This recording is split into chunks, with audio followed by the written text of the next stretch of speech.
అకాల వర్షం రైతుల నోట్లో మట్టి కొట్టింది. చేతికొచ్చిన వరి ధాన్యం కల్లాల్లోనే నీటిపాలైంది. పెద్దపల్లి జిల్లా అంతర్గా మండలంలోని పెద్దంపేట గ్రామంలో కల్లాల్లోని ధాన్యమంతా అకాల వర్షం కారణంగా తడిసి ముద్దైంది.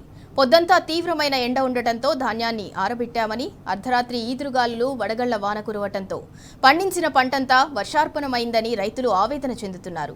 ప్రభుత్వమే తమను ఆదుకోవాలని బోరున విలపిస్తున్నారు. తమకు ఎలాంటి కోతలు లేకుండా వరి ధాన్యాన్ని కొనుగోలు చేయాలని డిమాండ్ చేస్తున్నారు. అంతేకాకుండా నష్టపోయిన ధాన్యానికి పరిహారం అందించాలని వేడుకుంటున్నారు రైతులు.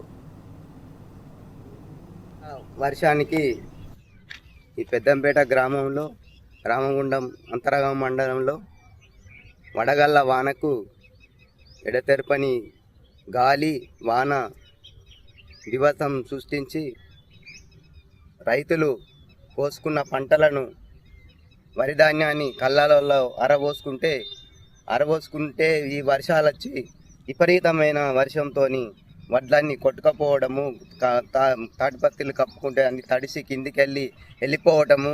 ఆ వెళ్ళిపోవడం వలన ఈ రైతులు నష్టపోతున్న దాన్ని చూసి గవర్నమెంట్ అయినా ఇప్పటికైనా కానీ గవర్నమెంట్ ఆలోచించి ఈ తడిసినాయి మొగలకొచ్చినాయి మేము కోత పెడతాము లేకపోతే కట్ చేస్తాము, ఇవన్నీ ఎలాంటి కొరతలు ఇవన్నీ లేకుండా ఎలాంటి కొరతలు పెట్టకుండా రైతును ఆదుకోవాల్సిందిగా మేము గవర్నమెంట్